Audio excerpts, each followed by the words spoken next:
Hello everyone, welcome to sleepy classes. कैसे हैं आप लोग? होपफुली अच्छे होंगे।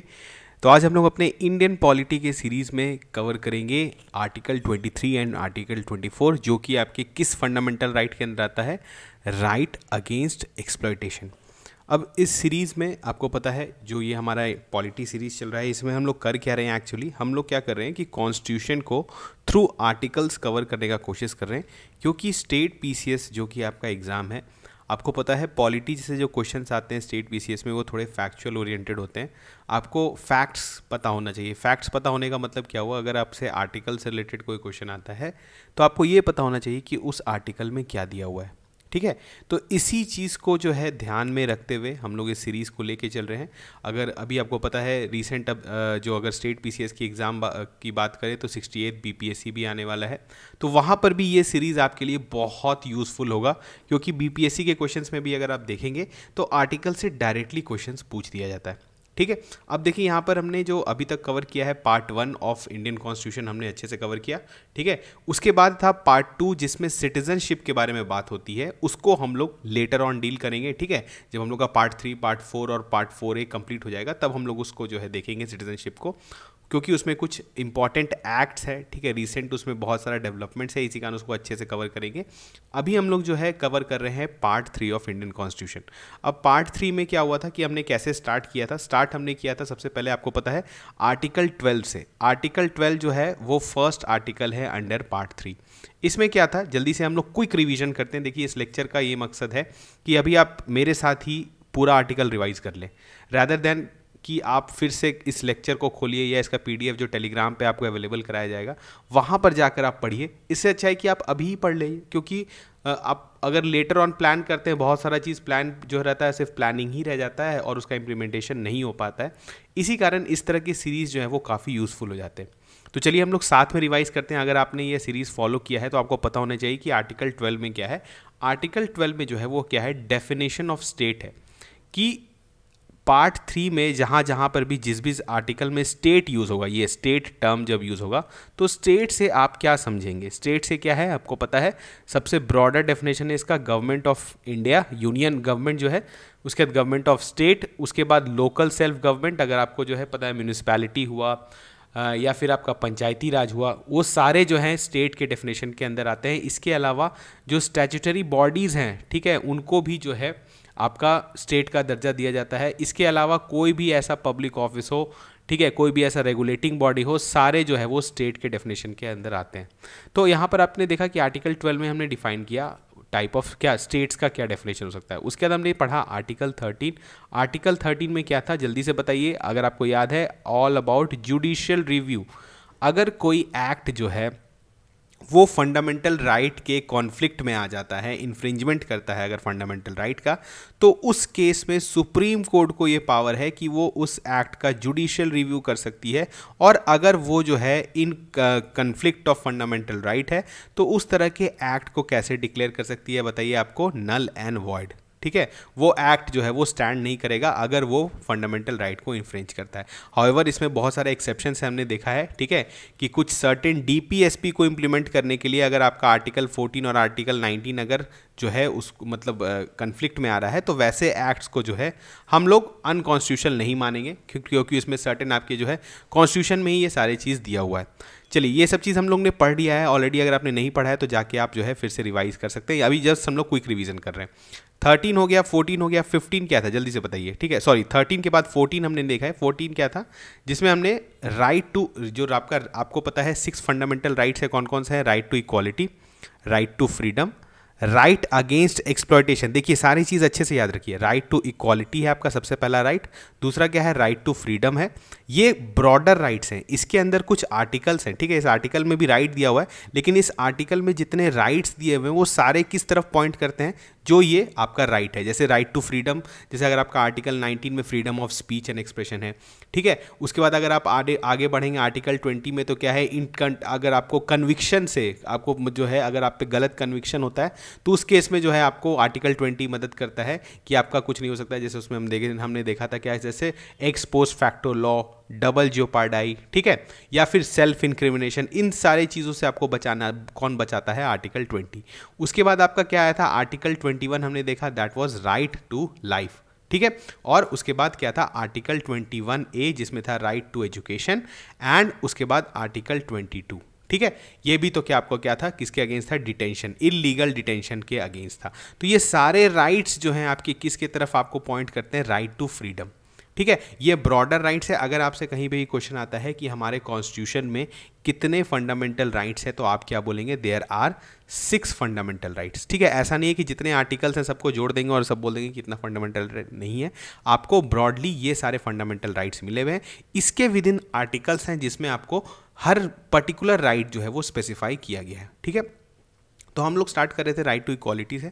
अगर राइट टू इक्वालिटी की बात करें तो फर्स्ट आर्टिकल आता है आर्टिकल 14। आर्टिकल 14 में हमने क्या किया, हमने कंसेप्ट पढ़ा इक्वालिटी बिफोर लॉ, ठीक है, और equal protection of law. Equality before of law मतलब क्या हुआ कि लॉ के सामने सब बराबर हैं, ठीक है। Law is the king, law is the supreme. ये चीज़ हम लोग पढ़े ईबीएल में। ईपीएल में क्या पढ़े हम लोग कि आप जो एक जैसा लॉ है वो एक जैसे पर्सन पे अप्लाई कर सकते हैं, ठीक है। लेकिन एक जैसा लॉ जो है डिफरेंट काइंड ऑफ पर्सन या उनके बैकग्राउंड पे, अगर जैसे कोई हो सकता है कि कोई डिसएडवांटेजियस पोजीशन पर है, तो आप इक्वल लॉ जो है अनइक्वल्स पे नहीं लगा सकते हैं, ठीक है। अब इसके लिए जो है दिस इज अ कंसेप्ट जिसको हम लोग बोरो किए, कहाँ से आपको पता है आप बोलेंगे तो अमेरिकन कॉन्स्टिट्यूशन से। This is a very advanced concept, equal protection of law, बहुत ही प्रोग्रेसिव कंसेप्ट है जिसके बारे में हम लोग ऑलरेडी पढ़ रखे हैं। अगर आप नहीं पढ़े हैं तो आप जाके एक बार दे सकते हैं, ठीक है। तो चलिए, ये जो है इक्वल प्रोटेक्शन ऑफ लॉ और equality before law of law दोनों को हमने समझा था। ये किसके अंदर था, आर्टिकल 14 के अंदर। उसके बाद क्या था, article 15। Article 15 was right against discrimination. किसी भी तरह का आपके अगेंस्ट डिस्क्रिमिनेशन नहीं हो सकता है। सिर्फ क्या अगर बेसिस हो उसका, उस डिस्क्रिमिनेशन का बेसिस अगर क्या हो आपको पता है, RRCSP हमने याद किया था। बताइए, religion, race, caste, sex and जल्दी से बताइए आगे क्या है, प्लेस ऑफ बर्थ, ठीक है। तो ये सारे चीज़ जो है हमने पढ़ा है आर्टिकल 15 में। उसके बाद हमने पढ़ा article 16। Article 16 was all about कि आपको पब्लिक एम्प्लॉयमेंट के केस में जो है आपके अगेंस्ट डिस्क्रिमिनेशन नहीं किया जा सकता है, ओनली ऑन बेसिस ऑफ यही RRCSP। और उसमें हमने पढ़ा था कि आपको जो है और भी कुछ हो सकता है, कुछ और रीजंस भी दिए हुए थे। तो ये सारी चीज़ जो है हम लोग आर्टिकल 16 में पढ़े थे। तो 15 था डिस्क्रिमिनेशन, 16 था पब्लिक एम्प्लॉयमेंट, 17 हमने क्या पढ़ा था, वॉज अबाउट अनटचेबिलिटी। किसी भी तरह का अनटचेबिलिटी जो है वो प्रैक्टिस इंडिया में नहीं किया जा सकता है। आर्टिकल 18 क्या था, एबॉलिशन ऑफ टाइटल्स। किसी भी तरह का इंडिया में टाइटल्स जो है वो एबॉलिश किया जाता है, एक्सेप्ट हमने देखा कि कुछ सर्टेन टाइटल जो है आपको गारंटी किए जाते हैं, ठीक है। तो ये सारे चीज़ हमने देख लिया राइट टू इक्वालिटी में। इसके बाद राइट टू फ्रीडम हमने देखा था। चलिए रेस कर लेते हैं जल्दी से, अभी एक बार रिवाइज ही कर लेते हैं। राइट टू फ्रीडम में हमने क्या पढ़ा था, 19 में, आर्टिकल 19 में सबसे पहले क्या था, right to freedom of speech and expression. अब इसके अंदर भी कुछ क्लॉजेस थे, हमने देखा था 19 के अंदर क्या क्या था, जल्दी से बताइए। ए में जो था आपने पढ़ा किसके बारे में, उसमें कि आपको फ्रीडम ऑफ स्पीच जो मिलता है। अब freedom of speech and expression से जो है क्या क्या बहुत सारे मल्टीफेरस राइट्स निकल के आए थे, जैसे आपका प्रेस का राइट, वो भी इससे निकल के आता है। इसके अलावा आप कोई भी मीडिया यूज़ कर सकते हैं अपने फ्रीडम ऑफ एक्सप्रेशन को प्रैक्टिस करने के लिए, ठीक है। उसके बाद आगे सारे को अभी हम लोग डिटेल में नहीं जा रहे क्योंकि लेक्चर काफ़ी ज़्यादा बड़ा हो जाएगा। बी में और इसमें फर्दर 19 में हमने क्या पढ़ा था, जैसे आप पीसफुल असेंबली कहीं कर सकते हैं, उसके बाद कुछ यूनियन फॉर्म कर सकते हैं, ठीक है। उसके बाद हमने क्या, यूनियन फॉर्म करने के बाद आपका क्या था कि आप किसी भी टेरिटरी, पूरे टेरिटरी ऑफ इंडिया में कहीं पर भी इजीली घूम सकते हैं। उसके बाद हमने देखा था कि आप किसी भी टेरिटरी, इंडिया के टेरिटरी में जाके आप रुक सकते हैं और वहाँ पे सेटल कर सकते हैं। और लास्ट में हमने देखा था कि किसी भी तरह का प्रोफेशन आप प्रैक्टिस कर सकते हैं। तो ये सारे चीज़ थे, लेकिन इसके लिए जो है फिर आर्टिकल 19 क्लॉज 2, 3, 4, 5, 6 में जो क्या दिए हुए थे आपके, रीजनेबल रेस्ट्रिक्शंस दिए हुए थे। रीजनेबल रेस्ट्रिक्शन का मतलब क्या हुआ कि स्टेट जो है सर्टेन रेस्ट्रिक्शंस आपके इन सब राइट्स पे लगा सकता है और वो रीज़न स्पेसिफाई करेगा कि वो क्यों लगा रहा है, ठीक है। जहाँ जैसे कहीं कहीं आपने देखा कि जो है sovereignty and unity of India, ठीक है। उसके बाद पब्लिक ऑर्डर, इस तरह का चीज़ हुआ। कहीं कहीं पे आपके मूवमेंट को रेस्ट्रिक्ट किया जा सकता है ड्यू टू आप बोल सकते हैं for protection of interest of scheduled tribes. तो इस तरह की चीज़ जो है आपकी रीजनेबल रिस्ट्रिक्शन में आते हैं। तो आपको आर्टिकल 19 क्लियर हो गया। और 20 में हमने देखा, ठीक है, आपके इन केस ऑफ कन्विक्शन कैसे हो सकता है, उसमें आपको कैसे बचाया जा सकता है। उसके बाद 21 राइट टू लाइफ, सबसे बड़ा राइट। उसके बाद 21A राइट टू एजुकेशन और उसके बाद 22 आपका डिटेंशन। ठीक है, तो ये सारी चीज़ हमने देख लिया है। अब आज जो हम लोग देखने वाले हैं that is right against exploitation. ये आर्टिकल 23 और 24 में जो है अगर आप कंबाइन कर देंगे इसको तो राइट अगेंस्ट एक्सप्लॉयटेशन इसको बोला जाएगा। लास्ट में हम लोग एक क्वेश्चन देखेंगे जो कि आपकी यूपीएससी 2017 में पूछा गया है और ये बिल्कुल सिंपल सा क्वेश्चन है। देखिए यूपीएससी के जैसा भी एग्जाम में अगर आप पॉलिटी की बात करें तो अगर आपका सारा कंसेप्ट क्लियर है, अगर आप आर्टिकल वाइज पढ़ के जा रहे हैं तो वहाँ पर भी आप बहुत सारा क्वेश्चन सॉल्व कर सकते हैं। ठीक है, इस सीरीज़ को, ये सीरीज़ जो है स्टेट पीसीएस के लिए तो काफ़ी अच्छा है ही और यूपीएससी की भी अगर आप तैयारी कर रहे हैं तो आप आर्टिकल वाइज एक बार ज़रूर पढ़ लें पूरे, आप पॉलिटी को, पूरे कॉन्स्टिट्यूशन को। फिर लेटर ऑन आप कोई भी बुक पढ़ सकते हैं, इंटरप्रिटेशन पढ़ सकते हैं। मेंस आंसर राइटिंग के लिए थोड़ा सा आपको और कुछ चीज़ जजमेंट पढ़ना पड़ता है, ये सब चीज़ जानना पड़ता है। लेकिन ये जो इससे क्लैरिटी आ रहा है कि आप कॉन्स्टिट्यूशन को आर्टिकल के थ्रू पढ़ रहे हैं, ये चीज़ आपको सिर्फ और सिर्फ यहीं से मिलेगा। ठीक है, जब तक आप आर्टिकल नहीं जानते कि किस आर्टिकल में क्या दिया हुआ है, और वंस अगर आपको आर्टिकल क्लियर होता है ना, तो जब आप जैसे एग्जांपल, जैसे आप कोई आंसर भी लिख रहे हैं, अगर मेंस में कोई आंसर लिखते हैं, जैसे कहीं पर अगर आर्टिकल 20 आज हम लोग जैसे पढ़ने वाले हैं राइट अगेंस्ट एक्सप्लॉयटेशन, तो अगर आपको कहीं पे क्वेश्चन आता है कि लेबर से रिलेटेड, तो आप डायरेक्टली बोल सकते हैं ना कि कॉन्स्टिट्यूशन में आर्टिकल 23 और 24 में जो है आपको दिया हुआ है कि एक्सप्लॉयटेशन के अंदर दिया हुआ है कि कैसे जो है फोर्स लेबर या बॉन्डेड लेबर जो है हमारे कंट्री में प्रैक्टिस नहीं किया जा सकता है। ठीक है, या इवन चाइल्ड लेबर के बारे में कोई क्वेश्चन आए तो आप डायरेक्टली आर्टिकल्स कोट कर सकते हैं, और आर्टिकल कोट आप कब तब कर पाएंगे जब आपको पता होगा कि किस आर्टिकल में क्या दिया हुआ है। ठीक है, तो चलिए हम लोग स्टार्ट करते हैं। Right against exploitation, article 23 and article 24 under part 3 of Indian constitution जो है वो क्या आपको गारंटी करता है? Right against exploitation. किसी भी तरह का एक्सप्लॉयटेशन आपका इस कंट्री में नहीं हो सकता है अब। ठीक है, और इससे पहले क्योंकि ब्रिटिश इंडिया में जब था उस समय काफ़ी तरह से एक्सप्लॉयटेशन होता था लोगों का, हम लोग देखेंगे। तो चलिए हम लोग सबसे पहले पढ़ते हैं आर्टिकल 23। आर्टिकल 23 का जो हेडिंग है दैट इज़ क्या है? प्रोहिबिशन। ध्यान से पढ़िए, prohibition of traffic in human beings. ठीक है, ट्रैफिक को हम लोग आगे देखेंगे, व्हाट इज़ ट्रैफिकिंग। ठीक है, ये ट्रैफिक वो वाला ट्रैफिक नहीं है जो आपको रोड पर मिलता है, दिस इज़ दूसरा ट्रैफिकिंग। ठीक है, this is basically illegal trading. और उसके बाद क्या है? Forced labour. अब फोर्स्ड लेबर क्या है इसके बारे में भी हम लोग अच्छे से पढ़ेंगे। तो चलिए पहले पढ़ते हैं आर्टिकल के विद इन क्या दिया हुआ है। तो आर्टिकल 23 क्लॉज 1 में क्या दिया हुआ है? Traffic in human beings and begar and any other similar form of forced labour are prohibited and any contravention of this provision shall be an offence punishable in accordance with law. ठीक है, चलिए सबसे पहले देखते हैं। सर भी हम लोग इसको जो है इरेज कर लेते हैं, क्लियर कर लेते हैं। हाँ, सबसे पहले बात आती है ट्रैफिक इन ह्यूमन बींग। तो ट्रैफिक का मतलब क्या होता है कि आप जैसे मार्केट में जाते हैं तो आप सामान खरीदते हैं। ठीक है, आप कमोडिटीज़ खरीदते हैं और आप उसके लिए पे करते हैं। अगर आप इसी तरह से ह्यूमन बीइंग को अगर आप ट्रेड करने लगे एज अ कमोडिटी, ठीक है, जिसका आप मतलब किसी पर्सन को आप सेल कर दें या बाई कर लें फॉर डिफरेंट रीजंस, चाहे वो आप फ्लैश ट्रेड हो, ठीक है, ऑर्गन ट्रेडिंग हो, किसी भी तरह का आपका ट्रैफिकिंग हो सकता है। ठीक है, इवन फॉर चाइल्ड लेबर्स को भी बहुत जगह जो है ट्रैफिक किया जाता है। तो इस तरह का चीज़ जिसमें ह्यूमन बीइंग को एज अ कमोडिटी ट्रेड किया जाता है उसको हम लोग ट्रैफिकिंग बोलते हैं। तो हमारे कंट्री में जो है आर्टिकल 23 ये गारंटी करता है कि किसी भी तरह का चाहे वो moral immoral trafficking of human being जो है वो नहीं हो सकता है। ठीक है, आप जो है पर्सन को बेच खरीद नहीं सकते हैं हमारे कंट्री में, ये बहुत इंपॉर्टेंट चीज़ है। अब इससे बहुत सारा चीज़ लॉ निकल के आया है, इसी चीज़ को मद्देनजर रखते हुए पार्लियामेंट ने डिफरेंट लॉज बनाया है, उसको हम लोग आगे देखेंगे। लेकिन अगर आपसे ट्रैफिकिंग पूछा जाए तो ह्यूमन बीइंग का जो है वो बिल्कुल अलाउड नहीं है। ठीक है, उसके अलावा देखिए ये तो हुआ, ये भी क्योंकि trafficking is a kind of exploitation. आप एक पर्सन को एक कमोडिटी जैसा ट्रीट कर रहे हैं तो वो उसका एक तरह से एक्सप्लॉयटेशन है, तो ये भी पूरी तरह से बैंड है। उसके बाद आता है बेगार। अब बेगार क्या है? पहले आपको पता है पहले के समय में कुछ लोगों को, खास करके जो लैंडलेस लेबर होते थे, लैंडलेस लेबर्स होते थे, तो इनको क्या होता था, कुछ सर्टेन वर्क करना पड़ता था विदाउट एनी रेम्यूनरेशन।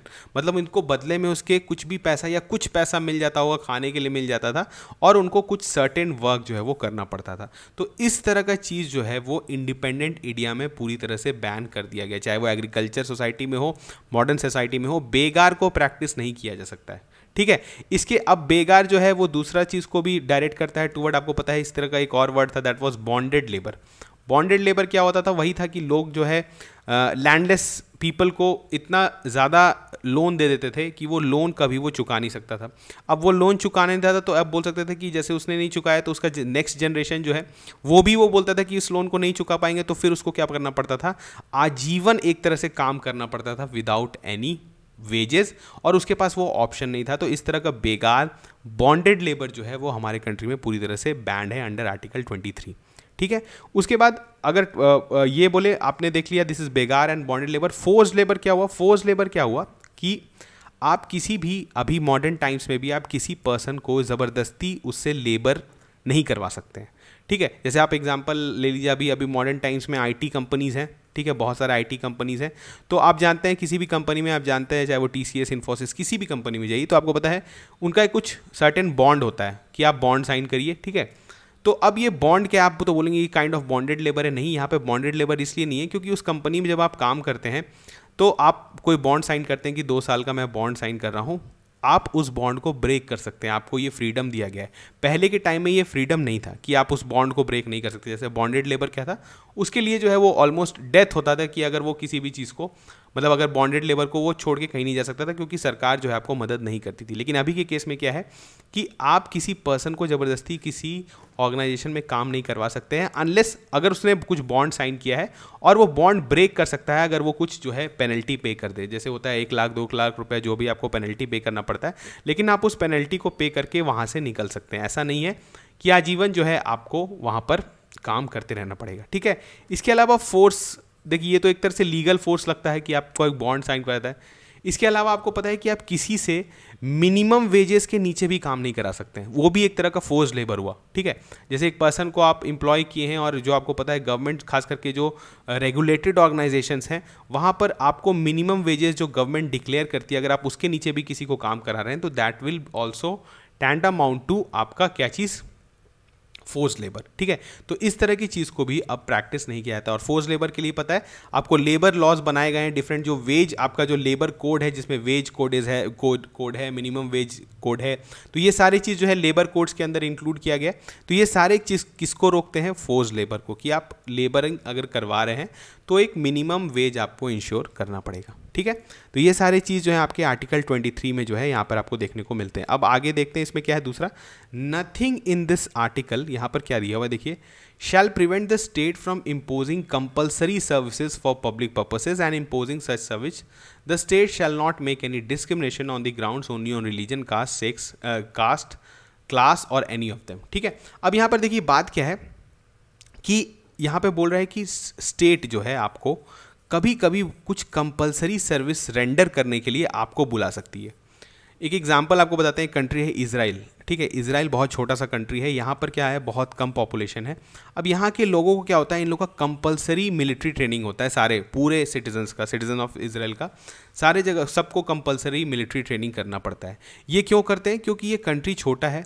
अब ये कंट्री छोटा है, अगर इस पर कभी भी एनिमी कंट्री अगर अटैक कर देता है तो सारे सिटीजन्स जो हैं वो मिलिट्री वाइज ट्रेंड होने चाहिए कि कभी भी उनको डिप्लॉय किया जा सकता है किसी भी रीजन में, और उनको बुलाया जा सकता है कुछ कंपलसरी सर्विस देने के लिए। ठीक है, तो इसी चीज़ को जो है यहाँ पर लिखा हुआ है कि स्टेट जो है, अभी जैसे ये जो बात हो रही है ना कि आप स्टेट हो या, और आपको पता होना चाहिए कि जो राइट अगेंस्ट एक्सप्लॉयटेशन है ये दोनों के अगेंस्ट है, स्टेट के अगेंस्ट भी और मतलब पर्सन के अगेंस्ट भी। ठीक है, मतलब ऐसा नहीं कि कोई पर्सन जो है इस तरह का बेगार आपसे करवा सकता है और स्टेट तो करवा ही नहीं सकता है। ठीक है, तो यहाँ पर अगर आपसे बात हो रहा है जैसे कि अगर स्टेट आपको कोई कंपलसरी सर्विस जैसे मिलिट्री सर्विस देने के लिए बुलाए तो उसको आप बेगार से कंपेयर नहीं करेंगे कि स्टेट हमसे बेगार करवा रहा, नहीं, वो जो है यहाँ पर दिया हुआ है कि स्टेट आपको कभी भी बुला सकता है फॉर, अगर कुछ ऐसा हो ही जाए कि जब मिलिट्री में कुछ ऐसा मतलब ज़रूरत पड़ जाए कि कॉमन सिटीजन्स को भी जाके वहाँ पे सर्विस देना पड़े, तो उस केस में जो है उसको हम लोग बेगार नहीं बोलेंगे या फोर्स लेबर या बॉन्डेड लेबर नहीं बोलेंगे।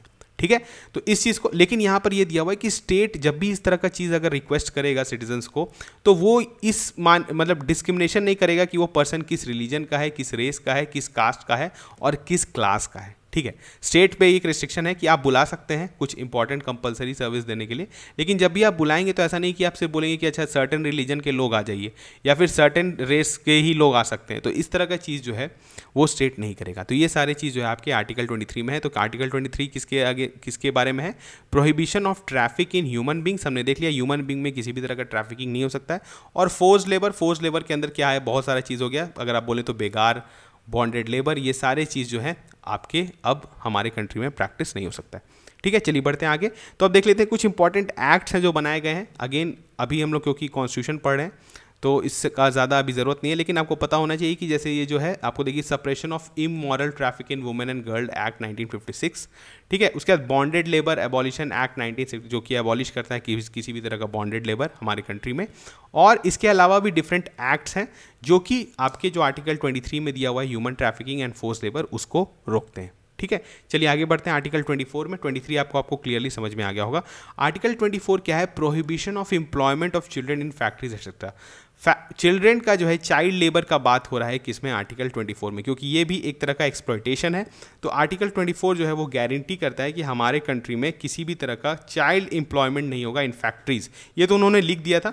अब यहाँ पे एग्जैक्टली क्या है आर्टिकल में? No child below the age of 14 years shall be employed to work in any factory और माइन और engage in any hazardous employment. ठीक है, हजार्डस एम्प्लॉयमेंट क्या हुआ? जैसे आपको पता है बहुत जगह अक्सर आपको सुनने को मिलता है कि चिल्ड्रंस को एम्प्लॉय किया जाता है पटाखा बनाने वाले फैक्ट्री में। ठीक है, जो भी वैसा एम्प्लॉयमेंट जो कि उनके फिजिकल हेल्थ में परमानेंट डैमेज कर सकता है, ठीक है, या फिर उनके मेंटल हेल्थ को अफेक्ट कर सकता है, ये सारे जो है हजार्डस एम्प्लॉयमेंट में आता है। इनका लंबा लिस्ट है, सर्टेन एम्प्लॉयमेंट्स जो गवर्नमेंट कैटेगराइज की है हजार्डस एम्प्लॉयमेंट, उसको आगे हम लोग देखेंगे।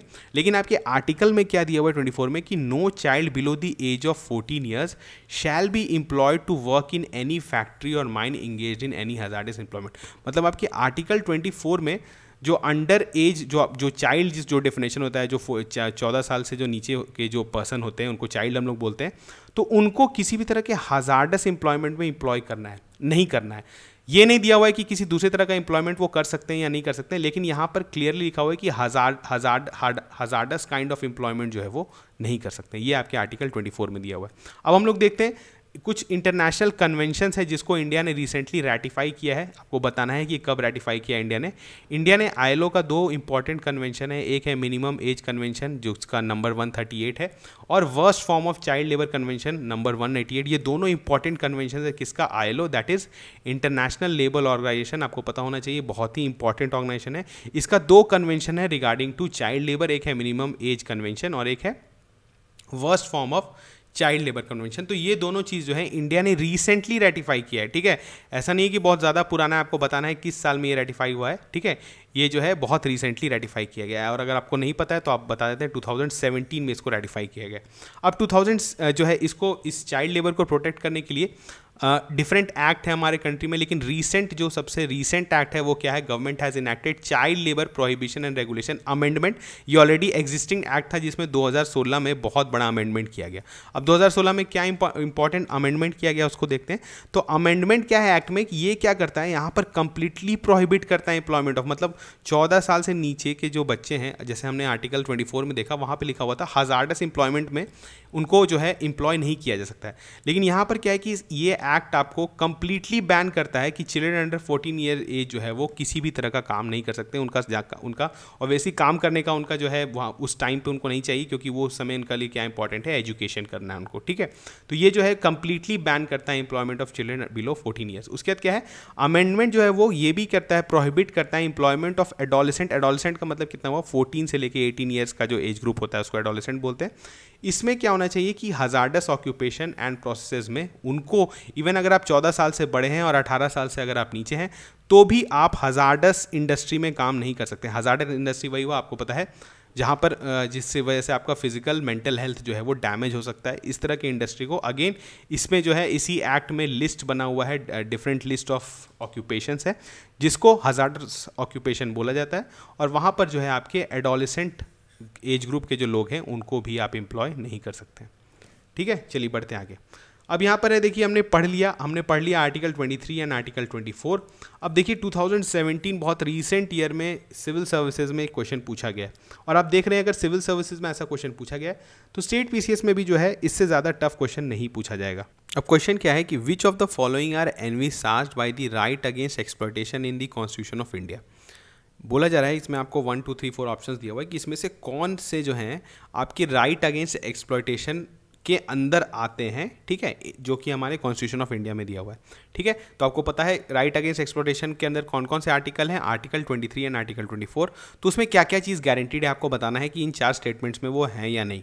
पहला है आपका prohibition of traffic in human beings and force labour, अभी हमने जस्ट पढ़ा, ये आर्टिकल 23 में है। चलिए पहले क्वेश्चन देख लेते हैं फिर बताना है आपको। सेकंड है एबॉलिशन ऑफ अनटचेबिलिटी, थर्ड है protection of interest of minorities and fourth is prohibition of employment of children in factories and mines. ठीक है, तो आपको सही ऑप्शन बताना है। इसका सही ऑप्शन क्या है? इसका सही ऑप्शन है 1 एंड 4, तो आपका ऑप्शन सी जो है वो बिल्कुल सही है। देखिए इस तरह का क्वेश्चन जो है आपके 2017 में पूछा गया है। अब आपने आर्टिकल इतने अच्छे से पढ़ लिया है और आपने कॉन्स्टिट्यूशन को आर्टिकल वाइज पढ़ा है, इसे यानी आपको क्लियर है कि हमारे यहाँ एक्सप्लॉयटेशन के अंदर कौन कौन से आर्टिकल हैं। लेकिन अगर आप सिर्फ ये पढ़ के जाएंगे कहीं कि राइट अगेंस्ट एक्सप्लॉयटेशन हमारे कंट्री में गारंटी होता है, तो आप एग्जाम में कंफ्यूज हो सकते हैं कि अच्छा एक्सप्लॉयटेशन को कहीं अनटचेबिलिटी से रिलेटेड तो नहीं। अगर आपको कहीं थोड़ा सा भी कन्फ्यूजन होगा तो आपको सारे ऑप्शंस एक जैसे लगने लगेंगे। ठीक है, लेकिन क्योंकि आपने एग्जैक्ट कॉन्स्टिट्यूशन पढ़ लिया है, आपने एग्जैक्ट आर्टिकल पढ़ लिया है, तो आपको इस तरह के क्वेश्चन में अब कभी भी दिक्कत नहीं आएगा। और आप समझ रहे हैं अगर यूपीएससी में इस तरह का क्वेश्चन पूछ रहा है तो स्टेट पीसीएस में भी क्वेश्चन आपके ऐसा आएगा ही आएगा। तो इसी कारण इस सीरीज का मैक्सिमम बेनिफिट आप लीजिए। इसमें जो ऑलरेडी लेक्चर्स हैं जिसमें हमने पार्ट 1 ऑफ कॉन्स्टिट्यूशन और पार्ट 3 के जो पहले वाले आर्टिकल्स हैं जिसको हमने कवर किया है, उसको आप जाके देखिए, आपके लिए बहुत बेनिफिशियल होगा। ठीक है, तो चलिए मिलते हैं नेक्स्ट लेक्चर में, तब तक थैंक यू।